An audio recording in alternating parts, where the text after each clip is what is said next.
What's up, everybody? I'm Ivan Vargas. Welcome to What the F, or What the Fuck, What the WTF Happened. It's a barely breakdown of what happened in the Bears game. I'm trying to add a strong quintet of shows so I could keep talking to you guys during the week. But right now, I want to go ahead and just get into it immediately. I know you guys watched Sean and Maya in the morning earlier today, and it got pretty heated, talking about the mistakes of yesterday's game, talking about where the Bears fell short, talking about what went well, what didn't go well. And quite honestly, a lot did go well, but it just kind of gets overshadowed by some of the things that, were in your control and some of the things that were out of your control as far as you as a team and as far as the officiating was concerned. And I just want to go ahead and get right into it, coming in hot to you. The referees sucked. I mean, it was just point blank. They sucked. It just seemed like there was one-sided. The entire broadcast just seemed to be shocked at how many times the Bears are getting penalized. And at a certain point, you start watching it and you're like, wait a minute, what the hell is going on? There's a phantom call here. There's a phantom call there. You get a James Daniels cut block penalty that was nowhere near inside the box. You know what I'm saying? It was just point blank a shitty game officiated by the referees. And I feel like an ass for trying, making an excuse that it was a referee's fault. But quite honestly, half the penalties are probably more than half the penalties that were called yesterday. I felt were ticky-tack to bullshit at best. And, a lot of them had to deal with Justin Fields getting hit. I was upset about that. You get ticky-tack roughing the passer calls for Big Ben. You give other quarterbacks around the league, other non-athletic quarterbacks around the league, penalty calls like that, roughing the passer calls like that. Why not Justin Fields? Is it because he's athletic? Is it because he's got a big body? Is it because you think he can handle it? Is it just at your discretion on who you want to penalize as far as a quarterback or not to meet a certain qualification to get a penalty? I don't know what the fucking deal was, but Justin Fields was getting obliterated. He wasn't getting helped. He wasn't getting helped out by the referees. He wasn't getting helped out by anybody. It just seemed at a certain point you were like, what the hell are you going to do, man? Like, what are you going to do for this man? He's sliding down. He's getting hit in the back of the head. He's throwing the ball, 1 Mississippi, 2 Mississippi, 3 Mississippi. He's getting smacked in the back. And this isn't just one occasion. This has been multiple occasions this season, multiple games this season where Justin Fields is taking shots and nobody has come to help him. There's been nobody there, in his defense as far as the officials are concerned. The white hat is supposed to help you out. I'm not all the time. He's not there to bail your ass out. But more times than not, and I know you guys have watched it, Justin Fields has been on the wrong end of these roughing the passer calls, and I'm fed up with it. I'm done. I'm done seeing it. You need to be better. They need to hold these guys accountable. There was plenty more questionable calls, especially this taunting call that I'm going to get to later. I know everybody wants to hear about that, and everybody has a different opinion about that. I don't think mine is a particularly popular one. But, you have the outside factor of the officiating beating you down. And on top of that, you continue to shoot your own self in the foot.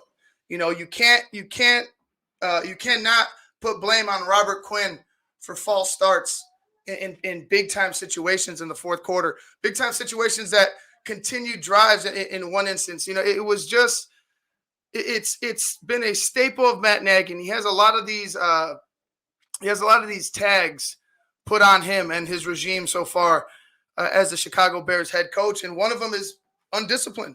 Your team is undisciplined. It's been undisciplined. We saw it at its peak last year when two of your wide receivers went ahead and punched the same cornerback.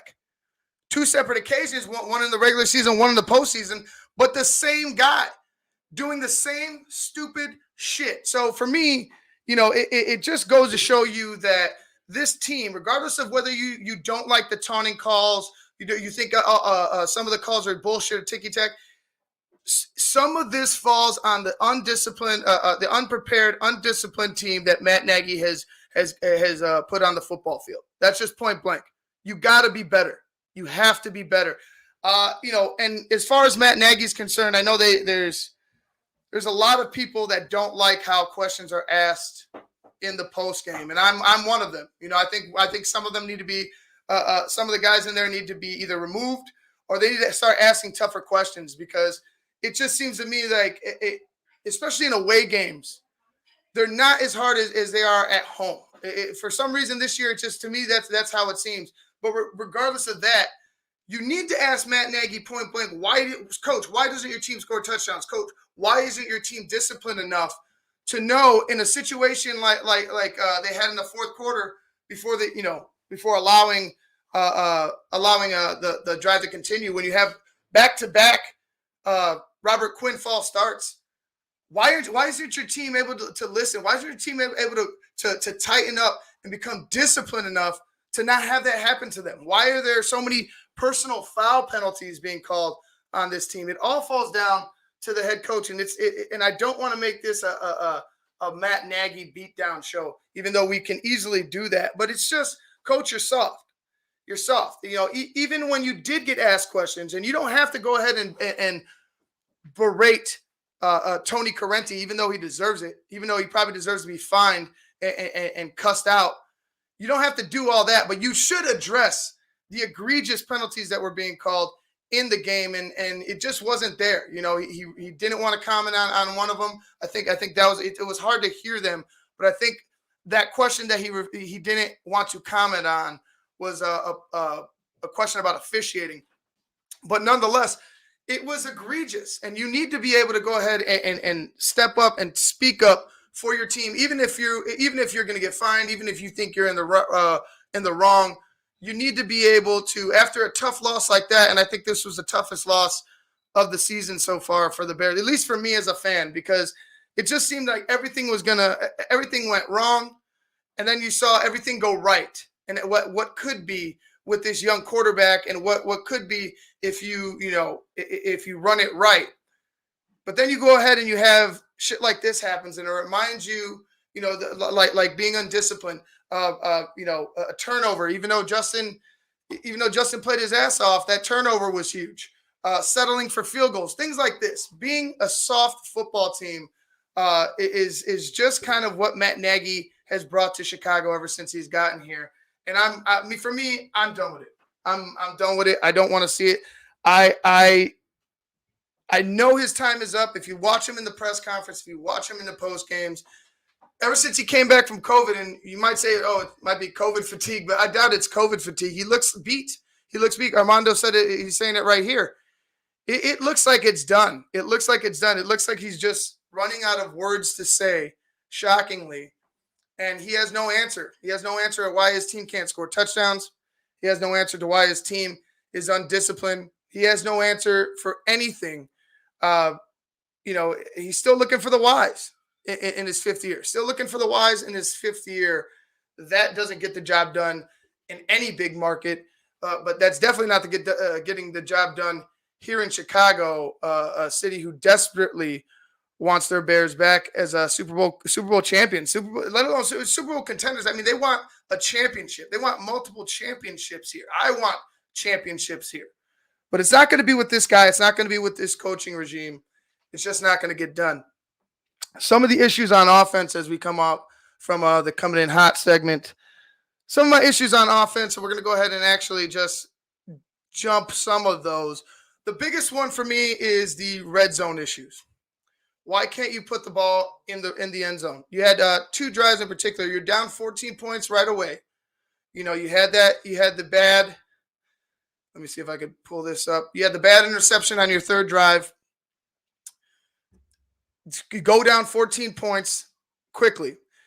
Late in the half, you're able to go ahead and try and muster up something, get in position on the 12-yard line, or on the 7-yard line, excuse me. I think it was a 7-yard line. Let me go ahead and look this up right quick. Yeah, you're on the 7-yard line. Oh, no, that's Najee Harris. Excuse me. Where is the – there he goes. Yeah, 7-yard line, and you get a false start by Larry Borum that pushes you back to the 12.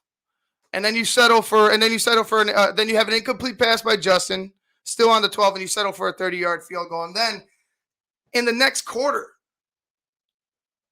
after the half, You get another great drive by Justin Fields. I think it was a 14-play drive, if I'm not mistaken. 85 yards or so, and you settle for another field goal. Another penalty. No, excuse me. Here we go. You have another penalty and offensive block on the phantom one on James Daniels. You have just a great drive taken away from you, but you had an opportunity with David Montgomery. I think it was a screen pass. He gets it down to the 4-yard line. 4th and 4. You're down 14-3, coach. You're down 14-3, and it doesn't seem like your team has found any type of success so far in the game on offense. You don't know if you're going to get back into this position again. Too many times have I seen this team settle for field goals, and it comes back to bite them, right? You had that San Diego Charger game in 2019 where they had 3 opportunities in the red zone, I think, in the first half within the 10-yard line, and you go ahead and you settle for 3 field goals. 3 field goals. Instead of having 21 points, you have 9 points. And I believe you end up losing that game to San Diego, if I'm not mistaken, in overtime. But nonetheless, touchdowns over field goals. So you go ahead and you choose to settle for another field goal. And what happens on Pittsburgh's ensuing drive? They just go down the field. They make it look easy. They pick up a pass interference. They pick up a pass interference at the end on the touchdown, but it didn't really matter. It was just too easy for the Pittsburgh Steelers offense. I would say on their majority of the drives in the first half, they're scoring drives for sure. The first 2 scoring drives, it just seemed like nothing was going to stop them. There was going to be no resistance. And then it started to change shortly after that. But it was just too easy on that one. Right after you settle for a field goal, you give up a big touchdown, and now you're down again. And now you're looking at 14 points again. It just doesn't bode well with me that you're settling for field goals with a struggling offense, with a struggling team, and acting like everything's going to be all good. You look at how you responded afterwards, and I like it. You asked Justin Fields, hey man, we need you to keep us in this ball game. They go downfield. They had a big play to Jimmy Graham. Then you have a Darnell Mooney end around for 15 yards. And, the Wildcat, weirdly enough, and I was kind of upset with it a couple of times in the game. A couple of times I thought Justin should have the ball regardless. Like, you could have both running backs in the backfield, but Justin should have the ball and Justin should decide what goes on. It worked. I'll just say that it worked. Tonight, the running game worked. The Wildcat worked. You didn't have one particular player with overwhelming stats. You had 63 yards by David Montgomery, and I believe Justin added plus 40 yards himself. I think Khalil Herbert and Darnell Mooney both had about 15 each or so. So you're over 130 yards as a team. That's pretty good. Against a tough Steelers defense. It was just a settling in the first half. The field goal when you're on the 12, down 14 in the first half when things aren't looking good, and then settling for a field goal again on the Pittsburgh 4. When I felt like you even though you had taken the penalty, the bullshit phantom penalty on James Daniels, I felt like you had enough. You had the momentum. I felt like you had the momentum. The guys had the strength. I felt like Pittsburgh was on their heels, and 4th and 4, you use Justin, however way you can to get that ball into the end zone. I think you come up with 7 there. I really think you come up with 7 there in that third quarter on the 4-yard line of the Pittsburgh Steelers. But it just wasn't in the cards apparently for that coaching staff. So Cairo Santos kicks a 22-yard field goal, makes it 14-6. And, like I said, immediately after that, you get a long drive by the Pittsburgh Steelers. Actually, let's go ahead and check that one out. You get a long drive by the Pittsburgh Steelers. It was about 7 minutes, 75 yards, 7 minutes. So, take time off the clock, a long sustained drive, get a touchdown, and now you're looking back up at this mountain again, at this 14-point mountain. it's not that if you're going to take one of them, I would imagine, and I understand maybe going for both is not the smartest idea. So let's say you settle the first half, or you settle for the first one. That second one, 85 yards, you're on the 4 yard line to start that half, or pretty much to start that half, or at least for your offense. I don't see why you wouldn't, as a head coach or as an offensive coordinator, come to the agreement that we need a touchdown here in order to set some type of a tone, right? In order to say, hey, we're gonna stay in this fucking ball game through sheer will, right? Pittsburgh I felt like they weren't scared at that point. They see you kick a field goal, that defense is up. They think they get a win. You know what I mean? You just got driven on. It almost got scored on if it wasn't for a phantom call. And now you're going back and putting a touchdown on the board. It gets you up as a defense, and that's what Pittsburgh was. They got jacked up for a while after. It was just a weird sequence of events. There was a bunch of penalties, like I had mentioned. You had an issue with the high hits, right? You had an issue with the late hits with Justin Fields. Some of those hits I felt like should have been called, but like early in the first quarter, in that first half, I just felt like it was just a different game plan, right? Just a different game plan. You saw how Justin was using his legs a little more. He was a little more flexible in the second half. You look at the first half and you look at how tight he was playing. You look at how tight the offense was playing. They weren't able to do much of anything in that first half, hell, within their first 5 drives, right? It took 5 drives in order to get that field goal. And one of those drives ended in an interception, which allowed Pittsburgh to put up 14 points. Punt, interception, punt, and then you settle for 2 field goals. You get, I know they get a break with a special teams strip sack touchdown, fumble recovery for a touchdown, but it makes it a different ball game if you could do this on offense. You're not hoping for a special teams miracle to save you. You're not hoping for a defensive miracle to come and save you. We do that too many times as Bears fans throughout the years. Where we're praying for a peanut punch. We're praying for a Mike Brown interception. We're praying for Urlacher strip and a fumble recovery. We're hoping that the defense does something in order to go ahead and put us in a solid position. But it wasn't the case. It was just Justin willing the team forward. I mean, that's all I see it as, is every time he had his number called, he answered. Like I said, struggled in the first half. Once those second half adjustments were kind of impressive. I felt like the Bears offensively, no doubt, were better in the second half. Just a little more comfortable for Justin. Just so that he looked at ease, but when it got down to crunch time, you could tell he wanted the football in his hands. You could tell he was all about this. This is his time. Looking at him going into the final couple drive, the one touchdown drive, the touchdown drive after the second field goal, after Pittsburgh's touchdown, and then you have obviously the punt and the fumble recovery for a touchdown. But the last one is what everybody's talking about for Justin Fields. The last one got everybody's emotions high because it looked real. It looked like something we haven't seen before. It was easy. It was comfortable. The moment didn't seem too big for him. He was just ready and willing to take on whatever the Bears threw at him, whatever was waiting for him out on that football field.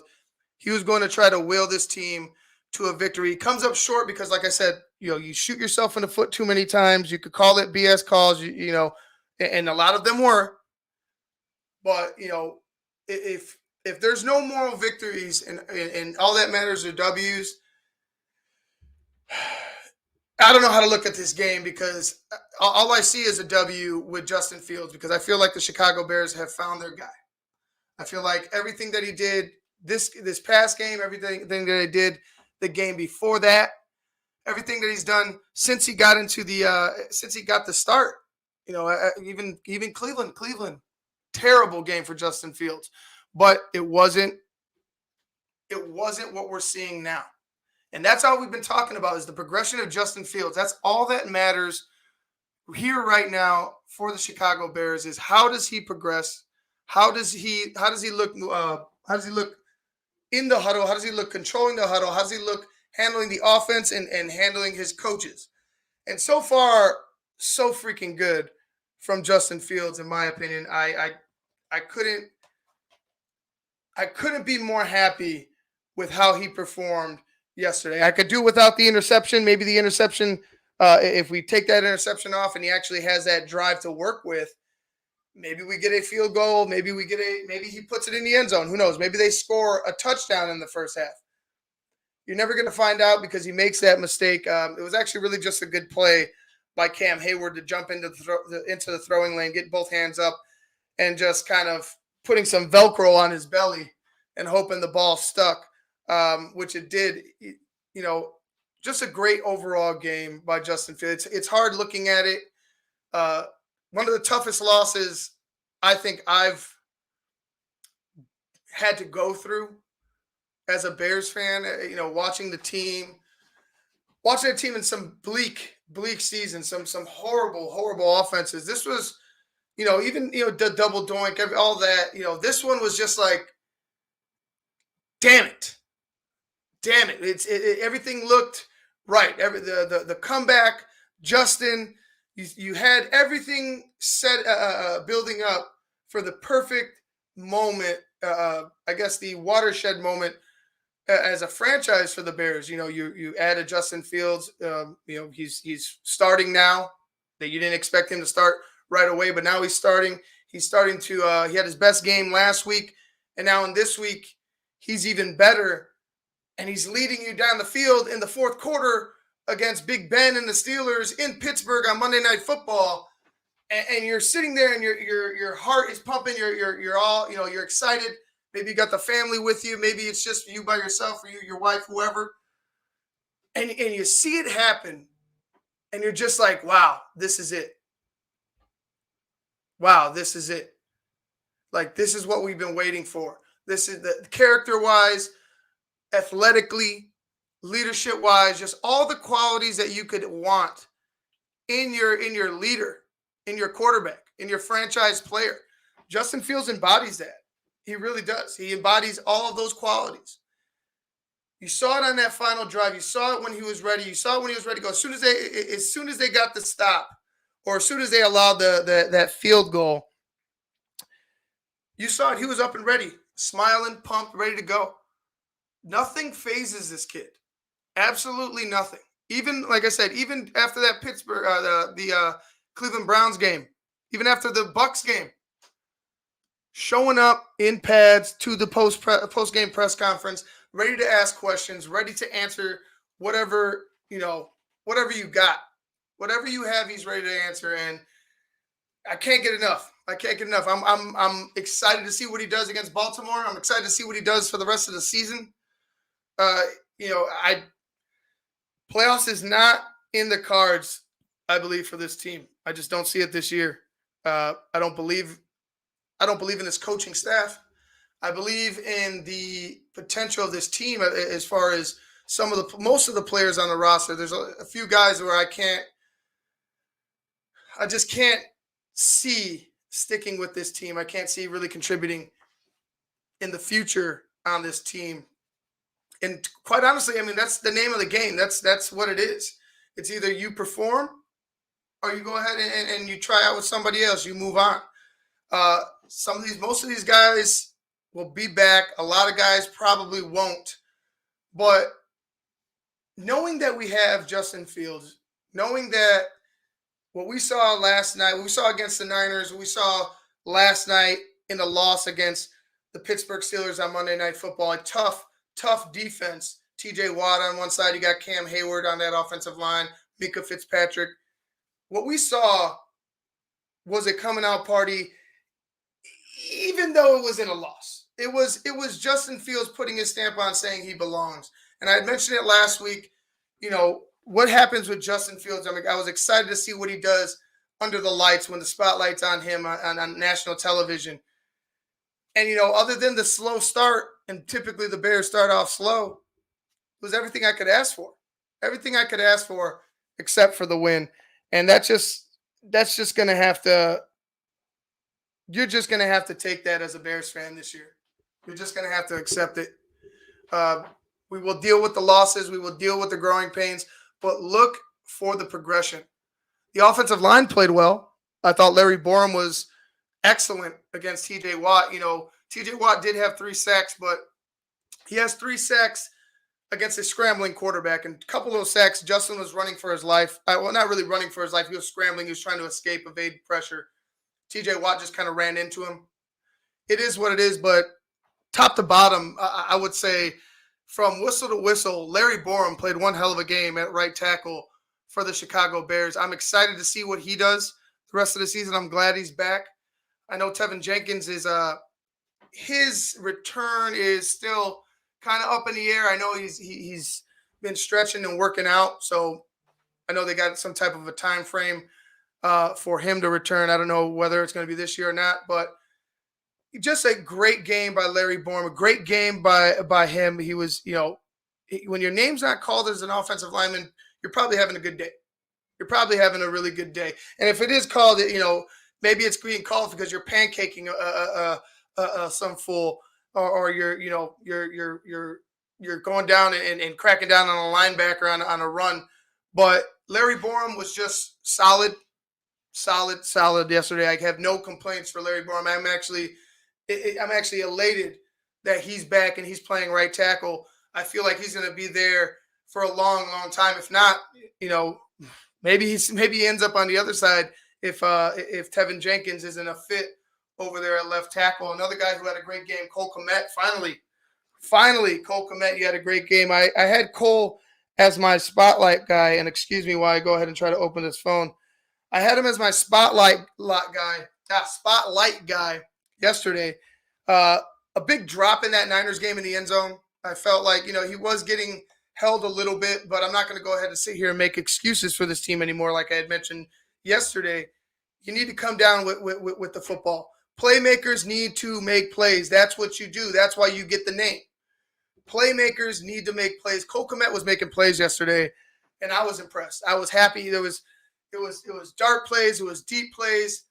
It was relieving to see him do that, to see him work downfield, to see him get open. I really feel like Cole Kmet has been getting the short end of the stick. I feel like he's been working. It just hasn't been connecting. I'm glad him and Justin finally connected yesterday for big games. It was impressive to see. I was happy for him. I was happy for Justin. It was good seeing the Bears offense actually, exploit the middle of the field with an athletic tight end. And Cole Kmet was doing just that.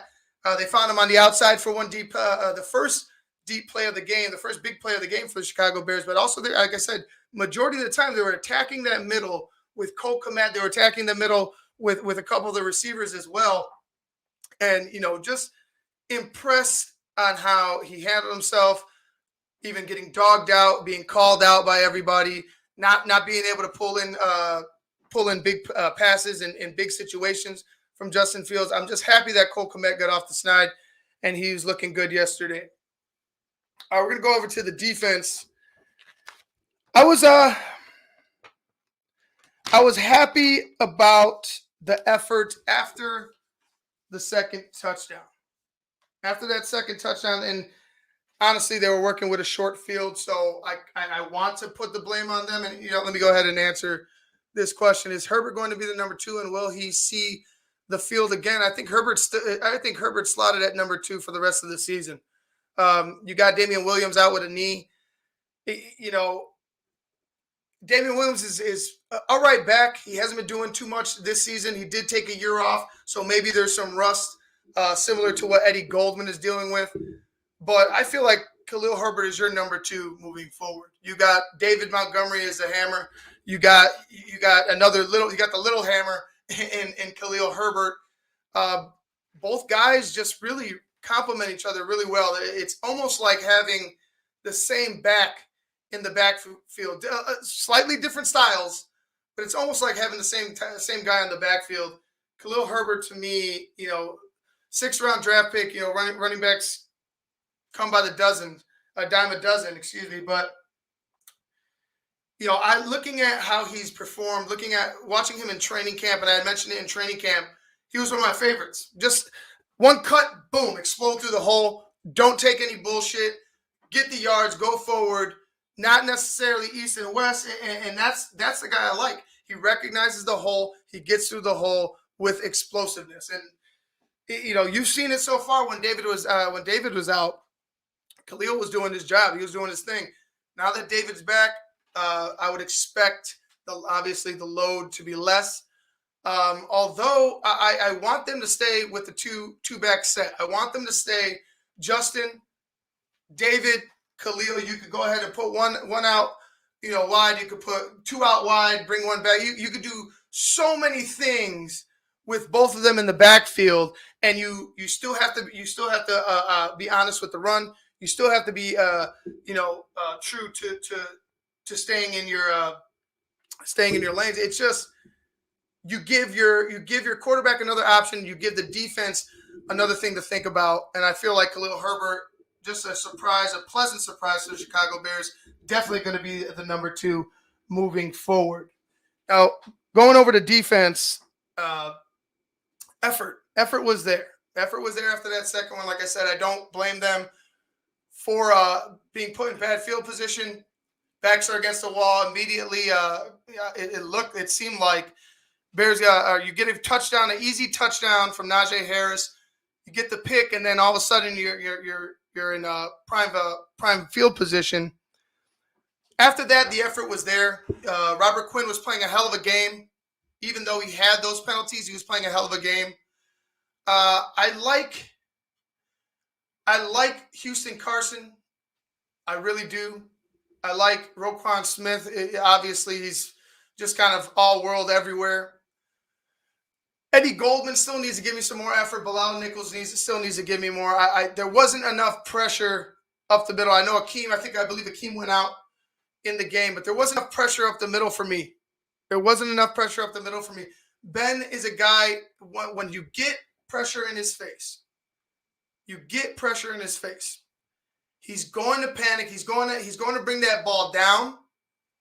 He's going to start panicking. He's trying to look for something downfield, even though he's not fleet of foot, right? That puts the ball in a danger zone because Ben drops that ball. Ben starts moving. He lumbers his way away from the pressure. You need to go ahead and get something generated up the middle. It just hasn't been. It hasn't been there. There was Angelo Blackson. He was beating his guy, but those were in short run yardage situations. I'm talking about passing situations. Where's the pressure up the middle? You sent you sent some blitzes. You sent Roquan on a delay. Maybe once. I really feel like I only saw it once in yesterday's game, but you were able to find something there. Why not go back to it? Why not kind of abuse it, if you will, until they exploit it? I felt like you weren't getting anything with your defensive front. You need to start adding an extra guy, at the very least, 1, maybe 2, just to see if you could force a fumble from Big Ben. I felt like Big Ben was ready to drop that ball if you were able to get to him. Majority of the sacks they didn't really have an opportunity. I think you had Robert Quinn coming from behind once, but it was a lower sack. He got pushed down and was able to hold down to Big Ben for a sack. But just it was frustrating to watch the pressure again. You were able to do a couple of things early. Then after that, it was just kind of flat. You're missing Khalil Mack. I really believe this team, his defense, especially the defensive line, it goes as Khalil goes. And if he's going to be out for a long period of time, you're going to need games like this from Robert Quinn or better but he's also going to have to know that he needs to be disciplined. He's one of the veterans on this team. They're looking for him to whether you got a C on your chest or not. They're looking to you now with Khalil out to be a leader, right? To know what the hell is going on, to not make stupid mistakes late in the football game that'll cost your team. It just frustrating to say the least. You don't have any hits last week or the week prior against San Francisco. You pick up once. I think they only had one sack on the day, if I'm not mistaken. I'm gonna have to go back and check. Actually, here we go right here. I don't think anybody did. I think he had one sack. Regardless, I'm not going to go ahead and sit here and make you guys wait, but it looks like you only had one sack today. Or excuse me. Yeah, 3 sacks today. 3 sacks. I'm sorry, 3 sacks. Quinn had one sack, and Bilal had one sack. I thought Bilal had shares. Maybe Bilal had shares. Well, you got one. You got a couple of pressures. You got Roquan on the blitz. You got Cassius Marsh on that sack, and then obviously giving it right back to them on the taunting call. It just needs to be more. It just needs to be more for me. Not enough hits on Ben Roethlisberger. I felt like he was just clean. It didn't seem like he was flustered at any point in the game. Even when he was under a little bit of duress. Like I said, 4 sacks. Those 4 sacks are kind of those 4 sacks are great as far as, hey, we got to them. We were able to stop them. But then you look at the penalties, you look at how they shot themselves in the foot, and it just kind of gets overlooked. You were able to get 4 sacks. I need more. I just need more pressure up the middle on a slower quarterback like that. I need him moving left and right and not necessarily just sitting in the pocket. And then you were able to go ahead and let him get outside the pocket on a scramble and almost pick up a first down. That was something that just really pissed me off, that it was just, I understand he's slow, but shit, at least account for him. At least wait till you see the ball, gone from him, from the exchange. Like be more disciplined than that on your containment. It pissed me off to see that play in particular. Big slow Ben scrambling and almost picking up a first down. Just frustrating. Bears were in a lot of 3rd and 1s yesterday, a lot of 3rd and shorts. They did a decent job. I felt like they were able to, stuff them a few times. Weren't able to stuff them all the time. And, that is what it is. I'm not going to put, heavy blame on them there. But it was good effort up until the end, right? Up until the end. You had some bullshit calls, like I mentioned before, and I'll mention one more time with the officiating. You had some BS calls there. Pass interference, on Johnson. Pass interference on Vildor, I believe. Both of those, I don't know where the hell the ref was looking at it. I don't know where the pass interference was on either guy. But, you just can't look at it like Johnson and Vildor. Well, Vildor was getting exposed. Johnson, I felt like, had a good day. Johnson, I felt like had a pretty solid day. Although, he got beat a few times himself. I felt like Johnson just, he's gonna have his good days. His second year, first time being a number 1 corner. I feel like he's gonna, have some bad days, some bad moments, but for the most part, he's been good. He's been great, actually, in my opinion. Vildor got exposed, but just the bad pass interferences kind of put you in a shitty situation late. Again, you had the penalties by Robert Quinn. It was just frustrating to watch late. But the biggest thing for me late in the football game was how we reverted back to the Chuck Pagano style of late defense, where you just kind of sit back and let everything underneath happen and protect the end zone. Well, it only works if the team needs a touchdown to win the football game, right? And even then, we saw how last year it didn't work, regardless if the team needed a touchdown or not. It just didn't work. Be aggressive. Be true. You came in here talking about how you're going to bring this type of this Vic Fangio style of defense, this aggressive style of defense back to Chicago, and so far it hasn't worked out. You could say that they're injury riddled. You could say that they've been having some issues there. But I'm not gonna take that as an excuse. It's you allowed plays. You called for a defense that allowed chunk plays in a situation where the team only needed to get to the 40-yard line, where the guy already hit 2 50-yard field goals. Like the distance they needed to get to. What's up, Willie? The distance they needed to get to wasn't very far. It wasn't like they needed a touchdown to win this football game. All they needed to do was get into field goal range for Chris Bosworth, and they did just that because you allowed them to. Because you let Big Ben sit there and just pick you apart that entire last drive.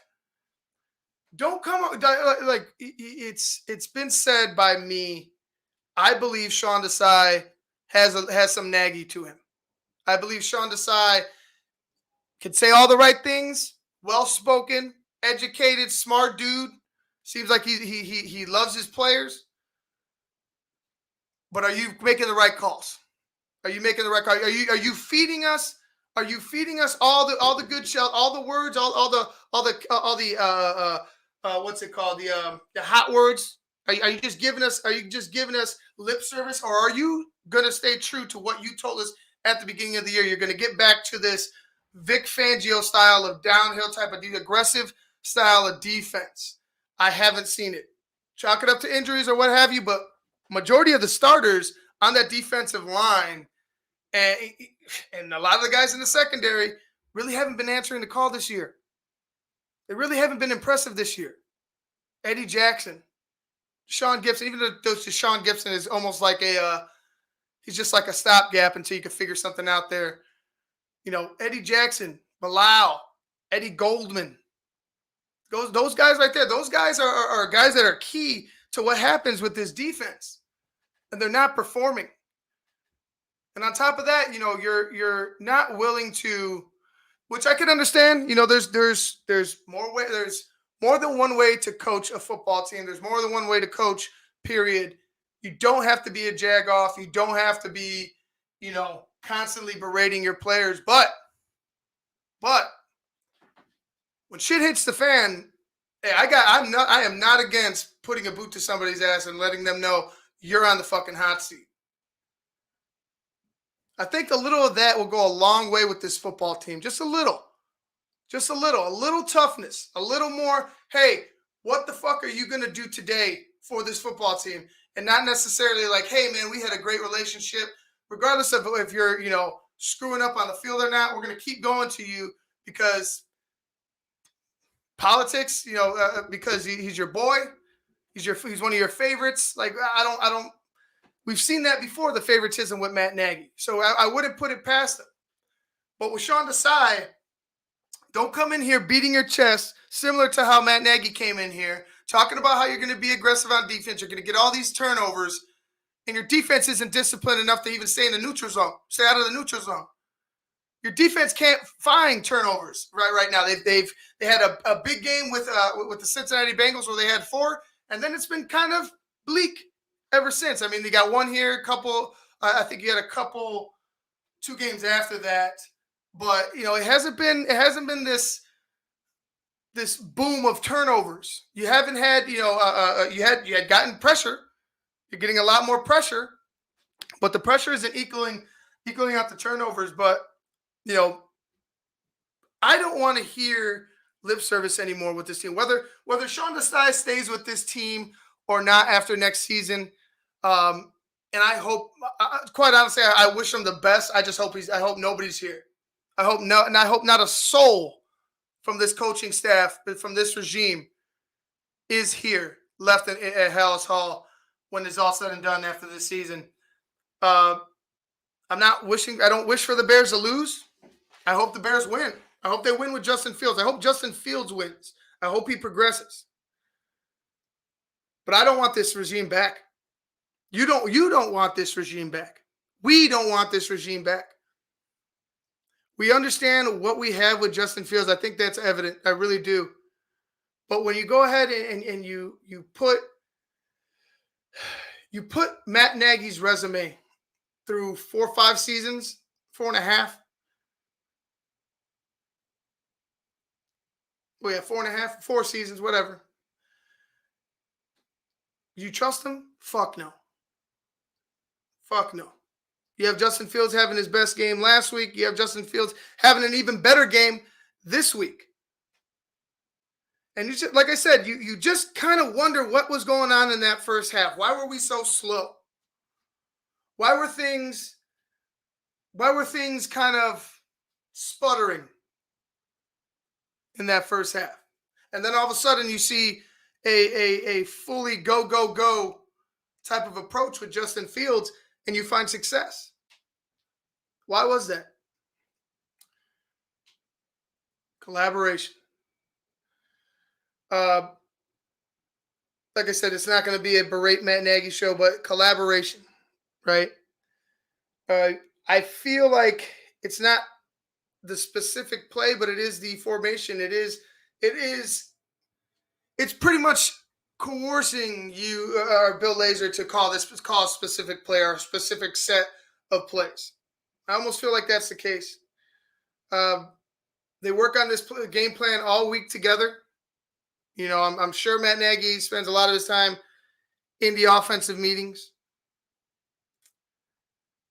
It just looked better in the second half.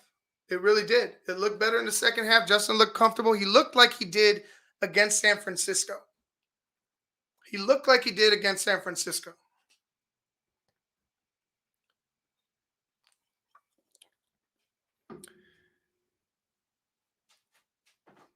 Now, as far as Justin is concerned, focus on him. Focus on the positives this season. As I wrap up, focus on what's going to be next year and in the future. Before I go ahead and wrap things up, I'll just talk about the Cassius Marsh situation. I was yelling for him to be fucking cut yesterday. I was livid yesterday. Still am livid today. Still am not accepting of it. You know, it wasn't the high kick. It wasn't that. I thought that was pretty badass. I think we could all agree that was pretty fucking athletic of him. Pretty cool. But then you go ahead and you walk. You know, you turn around to the opposing sideline, start walking towards it. You stop midway from number and hash. So you're a decent distance away from the actual sideline. But for what? You know it's a point of emphasis this year. Even though it's a bullshit rule. Even though it's bullshit. Even though it takes away from the game. A lot of people are saying it takes away from the game. Which I agree and I disagree. You know, there's certain things I think that are unnecessary on the football field as far as celebrating or taunting your opponent. There's just certain things I'm just like, all right, that's where I draw the line. But this one in particular killed me because your team was getting penalized already. It was a shit show out there. It really was. It was a yellow flag bloodbath. Why weren't you smart enough to know, hey, the referee's got itchy fingers. They're ready to throw this thing at any moment. I just did a spinning wheelhouse kick in the air. I got 4 or 5 of my teammates surrounding me. I turned my back to them in celebration while they're trying to celebrate and walked to the opponent's sideline to give him a piece of your mind, which he did speak up, by the way. I don't care what the hell Cassius Marsh said. I seen the video. I got the tape. Matter of fact, let me go ahead and try to pull that up. Tony Correnti said it wasn't him saying anything. It wasn't the hip check, which was bullshit by Tony Correnti. Tony Correnti should be investigated for that hip check. But I believe it was the going and posturing towards the sideline. Tony Correnti might have not have heard him say anything. You might not have seen him say anything. But knowing that they're looking for it, knowing that this is what the NFL wants this season, knowing that you just had a big play and did a spinning wheelhouse kick in the air, where do you draw the line? Where do you draw the line? Hell, if you would have ran to the camera, you know what I'm saying? If you would have ran to the camera halfway down the field or in the end zone and did your kick and said whatever the hell you wanted to, I don't think you get flagged. I don't think you get flagged. But, you know, it was ticky-tack.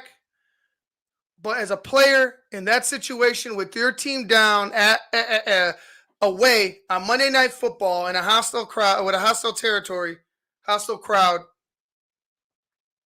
you gave him points. You gave him more new life. And that pretty much led the points. In my opinion. It was a direct causation of why they got another field goal. They were done. You were off the field. You did your job. Why do you have to call them punk bitches? Punk asses, whatever you call them. Why do you have to do that? Why'd you have to go near the sideline? Why? You are celebrating with the team that accepted you. You're celebrating with the team that brought you in, the team that wanted you. Who gives a shit what the team that didn't want you has to do? You're beating them. Celebrate with your team. Celebrate with the guys that worked their asses off that almost got that sack before your ass did. Because you came in garbage duty and got that sack. Angelo Blackson was almost there. There was a couple guys that were almost there before you. Celebrate with them. Do your spinning wheelhouse kick. I don't give a shit. It was, like I said, it was dope. Turn your ass back to your sideline. Go celebrate with your new team. Don't worry about what the Pittsburgh Steelers are doing because they're about to go ahead and take a loss. That's what your mentality should have been. That's what his mentality should have been. I applaud him for owning up to it. He was pissed off about the rule, pissed off about how it happened, but he did say he cost his team. He did own up to it, and I applaud him for that. I don't think Cassius Marsh should be cut whatsoever. He owned it up. He owned to it like a man, and I applaud him for that. Still cost his team a win. Still helped cost his team a win. Referees, you could say that if you know all you want as a player. You got to be smarter. You got to be smarter. You got to know the situation. You got to know what's going on around you, how this game has been officiated, what's been occurring, play by play, half by half, quarter by quarter. You got to know that as a football player. He didn't know that, or he just kind of had an undisciplined moment, which doesn't help out because he just came here this week, signed off the practice squad, brought up for this particular game. So he hasn't been with the team very long. He hasn't had that Matt Nagy effect rub off on him. Just an undisciplined play. It's unfortunate. I know it's a bullshit rule. They're enforcing it. It's a rule. They're enforcing it. Your coach, your coaching staff, they're the ones that need to prepare you to understand that. And it's something that just, like I said, another tagline, another title, dubious title for this Matt Nagy regime. It's undisciplined, and it's reached its end. Like I said, you saw Matt Nagy in his press conference. He just looks like a man defeated. He looks like a man that just knows he's going through the motions enough so he doesn't, he can save the franchise an embarrassment, save the franchise a headache by having to talk to the media and address the situation at hand. He's a good soldier. He's a company man. That's Matt Nagy, a company man. But his time is done. His time is done. I'm not going to, I hope the rumors are true. I hope that the Bears are looking for other guys right here, right now, doing their vetting. They should if they were smart. The best thing that they could do is go ahead and get a president of football operations. And I mean a football guy. I'm not talking about Ryan Pace. I don't want Ryan Pace in that position. I don't want Ryan Pace in the building, to be honest. Ryan Pace is so hit or miss, spotty. It's hard. He's lukewarm. That's Ryan Pace. Just vanilla. I don't want him here. Get you a president of football operations. Allow him to work. Allow him to put guys in the right positions to get this team out of the abyss. It's just like it's football purgatory. It's year after year with this football team. Going through Tressman, going through Fox, going through Nagy. Disappointing year after year. I was watching the Under Center podcast with my guy Kenneth Davis and Alex Shapiro earlier today, and I think their other co-hosts went ahead and gave Kenneth a little nugget. The Bears have 3 4-game plus losing streaks in the past 4 years. You had 4 in 19. You had 6 last year, and then you had 4 this year. It's a lot of games being lost. A lot of games in a row being lost. You don't have consistency. You don't have an offense that consistently puts up touchdowns as opposed to field goals. You don't have guys disciplined enough to not punch another guy in the head. You don't have guys disciplined enough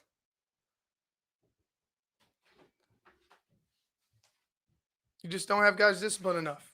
Your team is unprepared. When a team's unprepared, there's only one way. There's only one finger to be, one person to be pointed at. That's the head coach. And, I feel like that piñata is beaten to shit. Matt Nagy should be gone by the end of this year. I'll be surprised if he's not. The Bears are on a bye this week. They will not be playing. They will face the Baltimore Ravens after that, and that should be a good game. I'm looking forward to it. Lamar Jackson and the Baltimore Ravens are having a pretty good year.